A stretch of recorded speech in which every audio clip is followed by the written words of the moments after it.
wisdom, prudentia, justice, justitia, temperance, temperantia, courage. fortitudo. Applying ancient philosophy to modern life, this is the Sunday Stoic. Welcome to the Sunday Stoic podcast. This week we are going to be joined by Benjamin Waggoner, an assistant professor at the University of Central Arkansas. Ben is a colleague of mine, one of the nicest guys you'll ever meet and one of the smartest guys you'll ever meet. And he is a translator of Old Norse. And so we're going to jump a little bit forward in time from the typical study of Stoicism. Most of the stuff we talk about on this show is from, originates from, 300 BC to 200 AD or so. But today we're going to jump to the 13th century and go a little bit further north. We're going to hear from the Vikings. We're going to investigate a work called the Hávamál, which has some everyday life tips from the Vikings on how to survive in a slightly different culture than the culture of the Romans. So I thought it would be pretty interesting to do that, just to break out of our Mediterranean studies and go a little further north. First of all, just to see if there's any similarities in their views of how to live well and those of the Stoics. But also, for selfish reasons, a lot of my ancestry is from that part of the world, where Northern Europe, and so I was interested to see maybe what they thought living the good life meant to them at the time. I'm going to edit this show a little differently than normal. I'm going to kind of voice over the top of the interview because I had a mask on and it sounded like this and I didn't really care for it. So I'm going to edit this one quite a bit. But if you want to hear the extended interview without any cuts or edits, you can do so as a patron at www.patreon.com/SundayStoic. So without further ado, my colleague, Dr. Benjamin Waggoner. Hi, I'm Ben. I teach biology. I'm currently teaching parasitology, and you probably don't want to hear too much about that. It's a fascinating but somewhat squicky field. I teach a lot of other things, and when I'm not making undergraduates miserable, I read and translate Old Norse texts and study Old Norse culture, and in particular Old Norse religion. And a friend of mine, Lauren Crow, and I have a podcast called Heathen History, which you should all check out after you finish listening to this one. We chart the history of the movement to revive Old Norse and Old Germanic religion as a religion fit for the modern world. And we chart various interesting pathways and byways and pitfalls that has taken over modern history. Not being sure how to pronounce the text Dr. Waggoner had translated, it looks like Hávamál to me. I asked him how to properly say Hávamál. Hávamál. It's like Pokemons. You gotta have them all. The only manuscript that we've got was written sometime around the year 1270.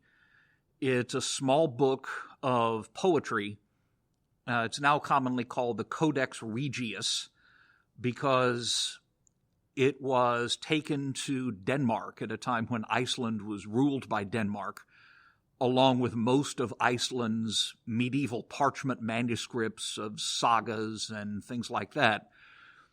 And it wasn't returned to Iceland until the 1970s.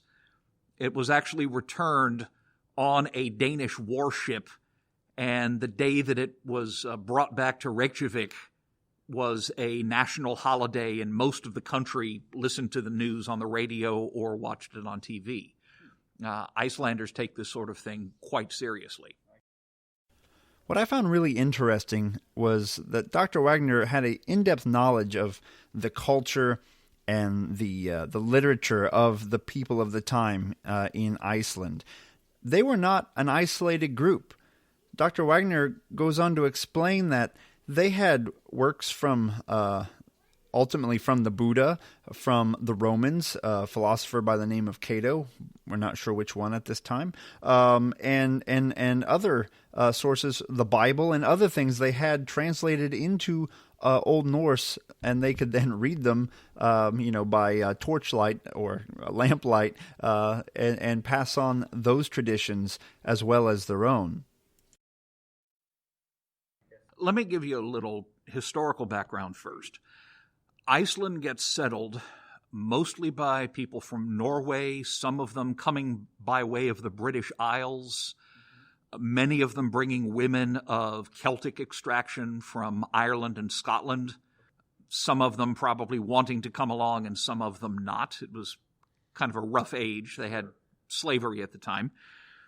And Iceland begins to be settled in the year 870, traditionally. In the year 1000, Iceland adopts Christianity. Iceland is dependent on trade with Norway and the goodwill of the Norwegian king.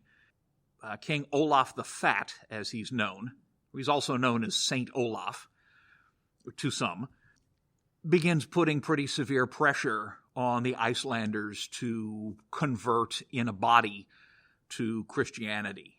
He sent some missionaries there. There's already a Christian faction.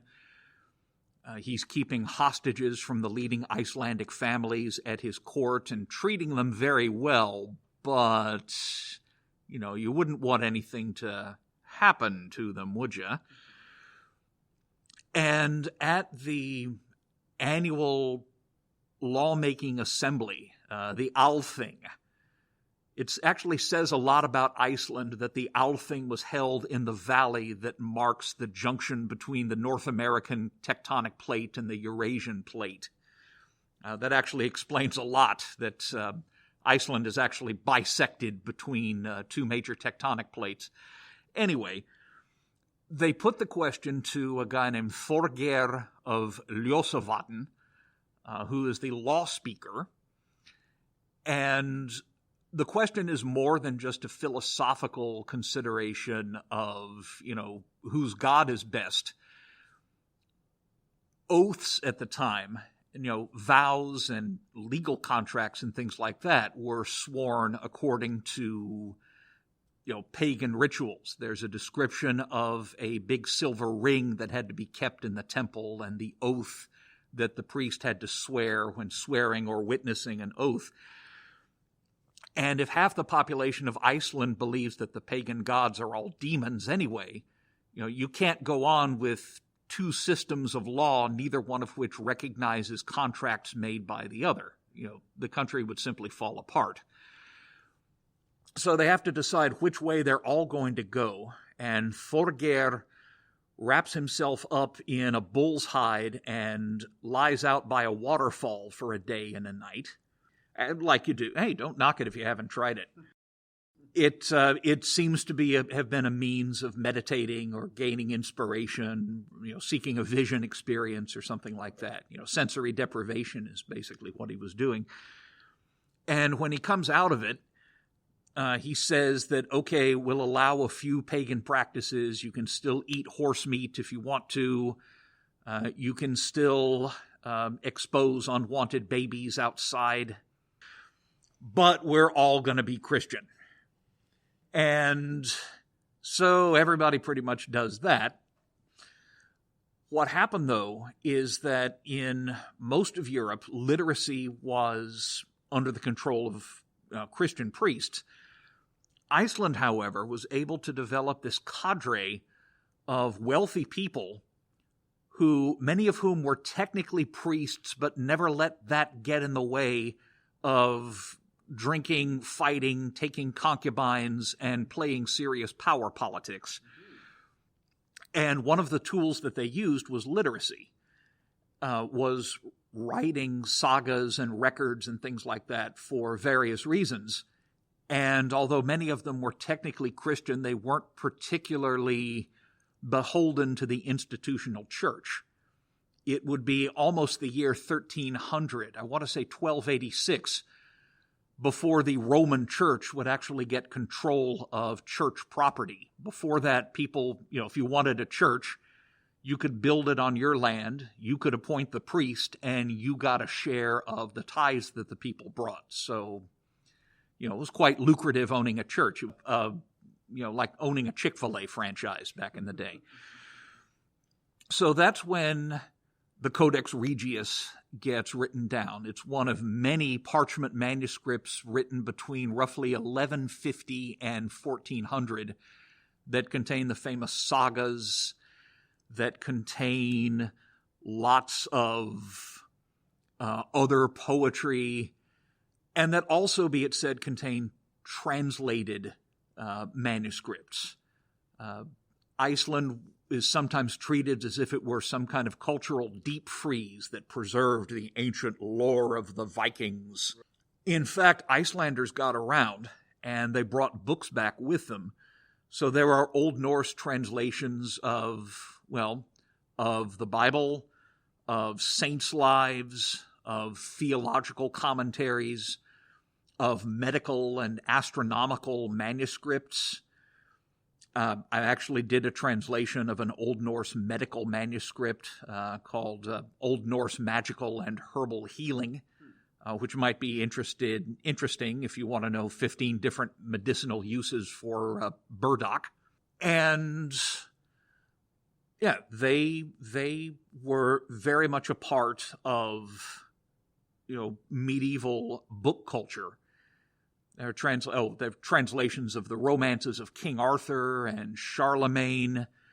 There's even a translation of the life of a saint who, as it turns out, was originally the Buddha, who got kind of turned into a Christian saint as his story got translated from Sanskrit to Arabic to Georgian to Greek to Latin to Old Norse. He ended up as Saint Josaphat, which seems to be a mistake for Bodhisattva. So, yeah, Iceland had all of this. I haven't translated it, but they had another book called the Hugsvinsmal, the Speech of the Wise Friend, which turns out to be a translation into Old Norse poetic forms of a Roman moral text attributed to somebody named Cato. I don't know if it was I don't think it was either Cato the Elder or Cato the Younger. A book by Cato is sometimes called the Moral Distichs. It's written in couplets in the original, and it's basically I don't know if it's technically Stoic. A lot of it is just general good advice along the lines of don't laugh at misfortune because you could be next, that sort of thing. If you've never read the Hávamál, I suggest you check it out. Dr. Waggoner's translation is fantastic, and it's available on links in the show notes. It's also available in various translations online. But it's a poem essentially divided into several parts. And the first part deals with everyday practical advice for the Vikings of the time. The Hávamál is just advice for, at least in its beginning, it's how do you get along in a society where reputation is everything, where your standing in society will be determined by how well you can impress people, what reputation you have, how you make alliances, whether you keep from making enemies, or at least until the time is ripe to strike and destroy them. It's very much advice as to how do you live in a somewhat touchy tribal society. I've just started reading about this, and I'm not expert on it yet, but there's been some thought done on the evolutionary origins of divine morality. And the idea is that if you're in a tribal society where everybody pretty much knows everybody else, you don't need to have gods as lawgivers, except they might prescribe laws for how you're supposed to interact with the gods directly. Like, if you forget the sacrifices on the calends of Febralia, then may you be flogged with a wet noodle or something like that. But the idea is that you don't need gods to impose a moral code. You don't need divine lawgivers because everyone pretty much knows what the rules are and everyone will punish you if you break them. If Oli and Sven are living together on some Icelandic farm, and Sven catches Ole with Sven's wife, Lena. You don't need a commandment saying thou shalt not commit adultery.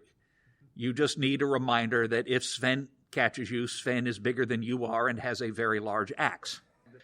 And so, in a society like this, you don't really need lofty moral principles, and Odin is not really giving anything remotely resembling the Ten Commandments here. Right. This is not do this or Odin will be pissed off. It's do this and you might be able to get away without a splitting headache caused by the fact that you've got an axe in it. So, we often joke that the first 60 verses of the Hávamál basically can be summed up as keep your mouth shut and hold your liquor. So now we have a pretty good introduction to the Hávamál. I think it's time for Dr. Waggoner to read us a selection.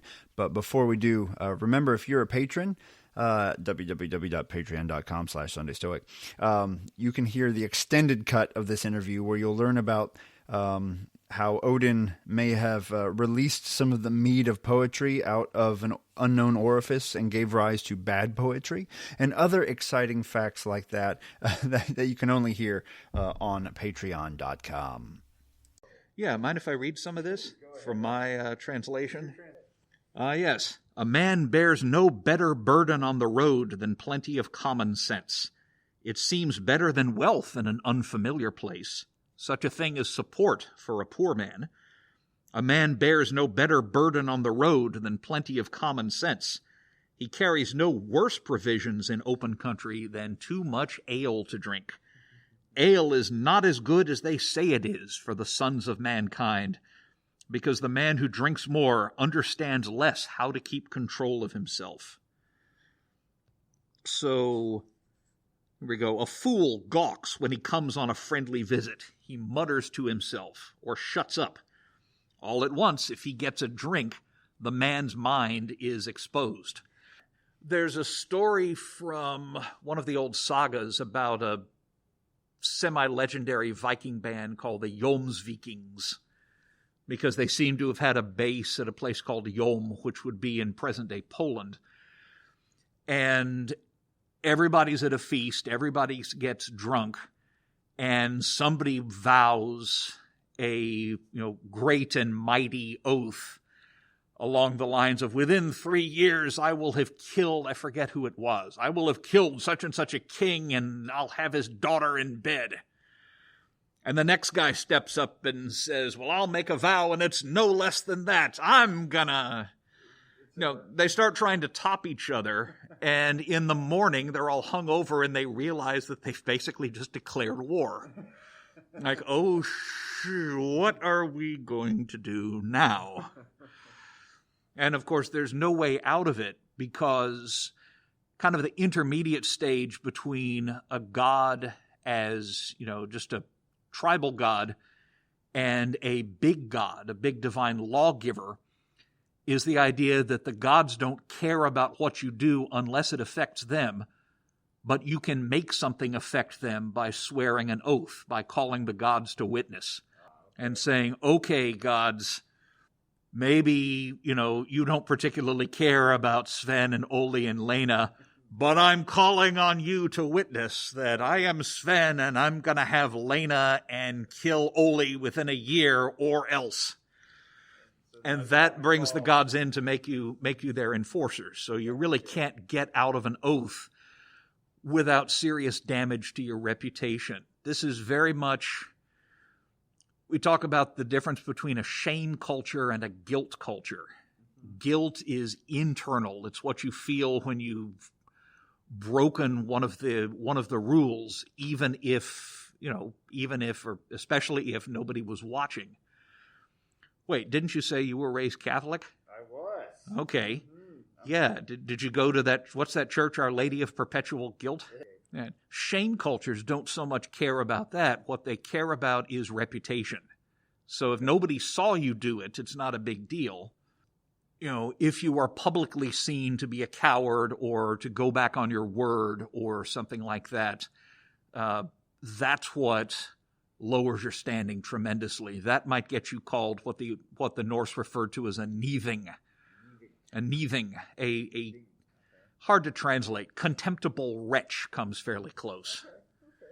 So this is about maintaining your reputation by not getting drunk and saying something stupid, listening more than you talk, keeping your ears open. The very first verse is, before a man takes one step forward, he should look around. He should spy around all doorways, because it's hard to be sure where enemies await him on a bench. So, the first 60 or so verses are very much this kind of pragmatic, advice for navigating in a polite but armed society. So far we've heard some concepts that you might hear echoed in Stoic thought. The practical advice, self-control, not drinking too much, not talking too much, listening more than you talk. Those are ideas that we see raised in the Hávamál. Another concept that came up really reminded me of Socrates. If you recall, when Socrates is talking about his trial, he talks about how people often beg the jurors and flatter the jurors to try to get off of the death penalty. And Socrates says, you would think that if you were acquitted of this crime that you were granted eternal life. But even if you are acquitted of this crime, you still must die one day. Well, a cowardly man thinks that he'll live forever if he steers clear of fighting. But old age will grant him no truce, even if spears grant it to him. We now begin the next section of the Hávamál, where Odin talks a little bit about his love exploits, kind of a shift in theme. The themes shift a couple of times through the course of the poem. Yeah, it starts transitioning to Odin's own experiences, because Odin is said to be, a wanderer, who will take on human guise and travel through all of the worlds.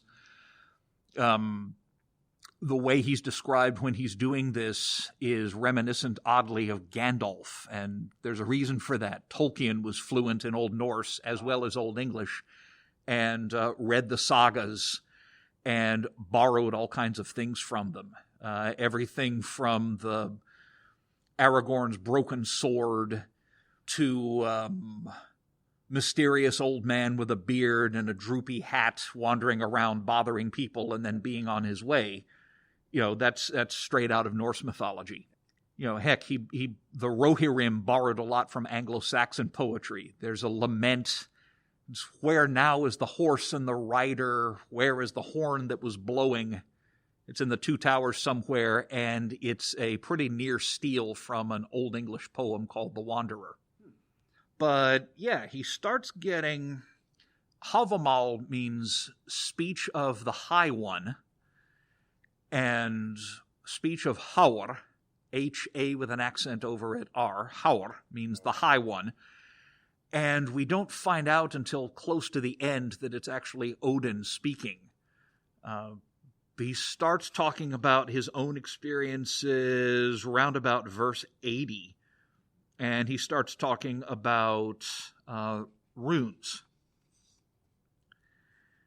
And verse 80 starts saying, it's tested and proved when you ask the runes, those that come from the advisors, that's the god, those which the primal advisors made, the Ginregin, and the mighty speaker colored, he is best off if he stays silent. In other words, don't ask unless you really, really want to know. There's a verse in there about, you don't want to know too much about what's happening in the future because it's only going to make you worry and it might suck. So, knowing that the light at the end of the tunnel is an oncoming train would really just make you sad. And he starts getting into... Round about 90, he starts boasting of his amorous exploits. Odin loved the ladies. And there are any number of, in the mythology, of goddesses and giant women that he beds and fathers offspring upon. And he does talk about one that he didn't manage to get with, the wife of someone named Billing, or possibly the daughter. The Old Norse is ambiguous. The word is Meyer, meaning maiden, basically. And I found Billing's wife in bed. The sun-bright girl was sleeping. The joys of high station seemed nothing to me unless I might live beside that body. She says, "You must come again in the evening, Odin, if you want to speak of your love. Everything's lost unless only we know of such lust together." So Odin leaves, but when I came next in the night, the entire war band was awake, with blazing lights and torches held high. The path to failure lay before me. Oops. I'm not entirely sure what this part is doing there, unless it's just a way of illustrating some of the very sound, practical, and in some cases rather misogynistic advice that Odin gives about love. Well, here we've got, "Such is the love of women, of the ones who think falsely, as if one were driving a steed on slippery ice without spiked horseshoes, a frisky 2-year-old and poorly tamed, or as if he were to handle a ship in a furious breeze with no rudder, or as if a lame man had to catch a reindeer on a thawing mountain slope." The idea being is, you're going to fall on your ass. But he admits, "Now I speak openly because I know both. The mind of men is deceptive to women. When we speak most finely, we think most falsely. That deceives sensible minds." So he is perfectly willing to acknowledge that men can be real jerks too. Oh, that's good. Equal opportunity misanthropy, I suppose, here. He then tells a story of how he won the mead of poetry, which is a magical drink that will turn anyone who gets a drink of it into a poet or a scholar, drilling a hole in a mountain and creeping into the cavern of the female giant who's keeping it. And in exchange for carnal services rendered, she lets him take a drink. And after 3 nights of carnal services rendered, he takes 3 gulps and drains the whole thing and turns into a bird and flies off. So he talks about this, and he gives some more advice ranging from don't get up in the night unless you have to look for a place to go do your business, which one might find very simple. Things like never seduce another man's wife. If you have a friend that you trust, go and visit him often, for the road that no one treads is overgrown with brushwood and tall grass.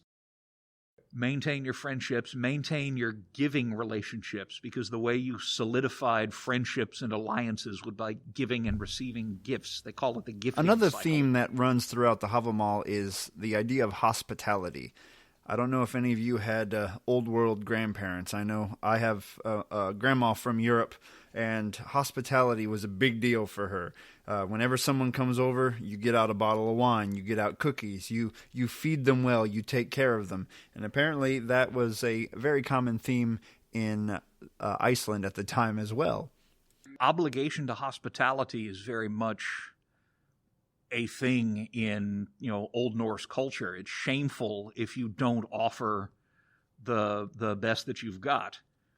And if you do offer the best, then the other person will be, compelled to support you as well. You can make an ally out of that person. And, maintaining your alliances is important in this society where, people can end up with, axe-induced headaches all too often. The Hávamál now takes another twist. Now we're changing from more advice to more esoteric ideas and runes and how Odin obtained the secrets of the runes. Yeah, verse 138 is the part that really starts getting into heavy mythology. Okay. And Odin relates the myth of how he sacrificed himself to himself. And we actually have some other texts that suggest that when humans were sacrificed to Odin, they'd be hanged and stabbed. We do have, this does go back to Roman times, There are some Roman authors that mention a practice that the Germanic tribes had of, if you won a battle, you sacrificed all of the enemy gear and all of the enemies. So you took no prisoners. You'd hang them. You'd slaughter their horses. You'd take all their weapons and treasure and dump it. And in fact, there's several sites in South Denmark and other areas, very rich archaeological sites that come from, a victorious army. And we're talking a few hundred people here. We're not talking, enormous armies. We're talking, from our point of view, relatively small clashes. But the defeated side gets all of their gear dumped in a bog. And there's places where it's been possible to excavate all of that. There's a famous place called Illerrup that has all of the gear of at least, I think they estimate it's like 360 warriors. Their shields, their weapons, their belts, their horses. The clothing has all gone to tatters, but some of the steel is so well preserved you could fight with the swords today if you polished them a bit. So all of the stuff gets sacrificed, and people get sacrificed by hanging. And Odin goes through a sacrifice. How about I read it? I know that I hung on the wind-blown tree all of 9 nights, spear-wounded, and given to Odin, myself to myself, on that tree of which none knows from where the roots run. They did not refresh me with a loaf or a horn of drink. I looked down, I took up the runes, screaming I took them, I fell back from there. So he goes through this ordeal, and this has been compared by a lot of people to the kind of things that shamans undergo in cultures of Siberia and places like that have a tradition of shamanism. There's lots more than we can talk about there. There's a lot of ink that's been spilled over, how shamanic is all of this. But runes, of course, the word means secret. There's places in Beowulf where people are sitting at runa, and what that means is they're sitting and taking advice, advising each other, and it usually implies that they're doing it apart, in secret. The word, of course, applies to the letters. An alphabet which first appears probably about the year 400, based on probably not the Latin alphabet, but some related ones that were used to write letters in north of Italy a bit. The oldest, there's a famous inscription called the Nagao Helmet that probably dates to, I want to say roughly the year 0, maybe a little before that, that was written on a helmet, one of 23 helmets, in fact, and deposited at a site that used to be called Nagao and is now called Ženjak, in, I believe it's Slovenia now. And of course, all those places have 3 or 4 names, depending on whether it was occupied by the Germans or the Austrians or the Hungarians or the whoever. And a lot of rune inscriptions that we have are perfectly mundane. There's a famous comb, thing for your hair, from Anglo-Saxon England with an inscription that reads, "Forfast made a good comb." Okay, there we go.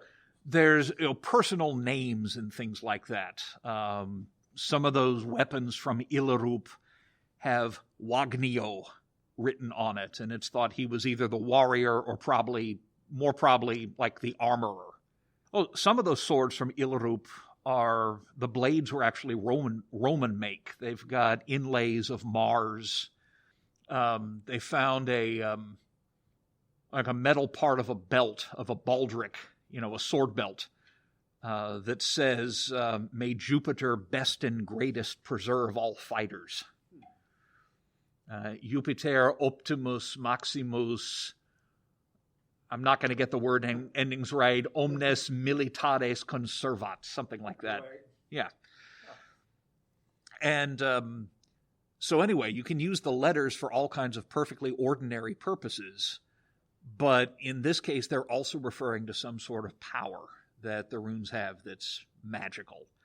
And Odin goes on to talk about drinking the mead of poetry, learning 9 magical songs from an ancient giant who was probably also his uncle, and then describing, although not telling you how they're done, 18 magical spells that he can speak that have power. So we've kind of gone from very pragmatic advice about how not to get killed in the mead hall and get thrown in a bog to much more spiritual, I suppose, things that you can do if you have, this magical knowledge. And he keeps saying it would be great if you knew how to do this. Too bad you don't.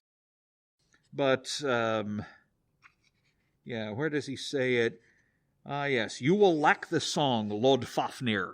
It's the guy he's talking to. For a long time, although it would be good for you, could you get it? Useful, could you learn it?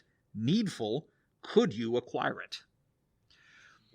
And there are things like there's healing, there are spells for knowledge, spells for protection,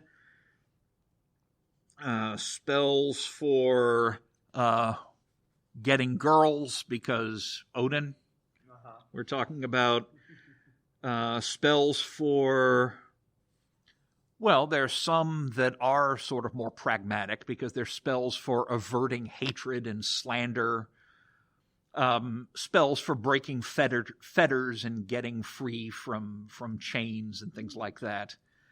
And of course, we're not supposed to know exactly how Odin does this, but this is the sort of thing that he knows. And it's interesting that you go from this very homely, shut up and hold your liquor, to this very mythological, story of winning, the magic of the runes and gaining all of these powers by an act of transformative self-sacrifice. I don't really know what that has to do with Stoicism. I suspect Marcus Aurelius would have that, wait, if there are gods, you live a good life, and if there are gods, they'll reward you. I never said anything about hanging yourself and getting stabbed. That seems a little extreme. Now that we've completed a summary of the Hávamál, I asked Dr. Waggoner if he could give some practical tips from the Viking perspective. What are some practical ways we can live the good life? The good life. Okay. Well, it helps if you've got a lot of money, but even if you don't, it's good to have something of your own. Even if all you've got is a wretched little hut, it's better than having to beg. Because at least at home you can be, master of something. Okay. It's good to have friends, and you don't need to give them lavish presents all the time, but you should still exchange with people and build up, people who will support you. Because, back in the day, the Icelandic Althing, for example, was an assembly of just about everybody. It was basically a sort of combined jury trial with audience participation and legislative session all at the same time. And in situations like that, you need people who can take your side, serve as witnesses in case you're accused of something, serve as people watching your back in case your adversary decides to try something funny, which did used to happen, at least in the sagas it did. So build your human relationships and maintain them, and don't let them go to waste.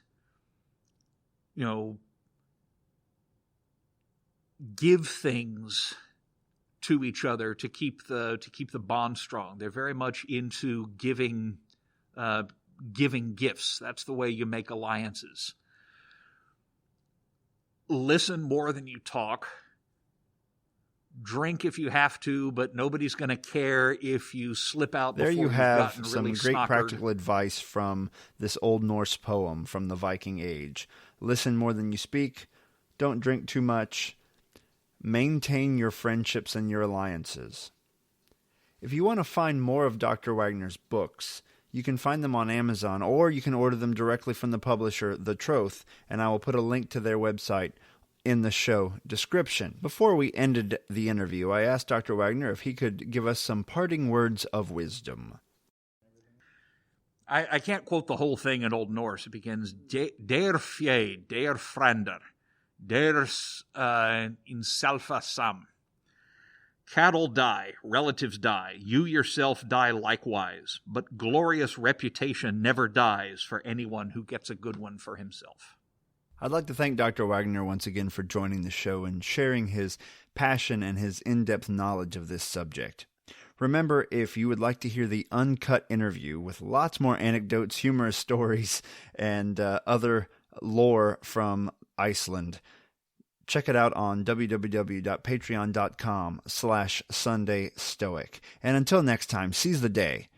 Carpe diem. Thank you for listening to The Sunday Stoic. If you enjoyed the show, please subscribe, rate, and review The Sunday Stoic on iTunes. Become a member of the Sunday Stoic team, earn rewards, and be an integral part of the show by becoming a patron at www.patreon.com/SundayStoic. Contact the show by emailing sundaystoic@gmail.com. To find out more, visit www.sundaystoicpodcast.com. And as Steve always says, Carpe diem.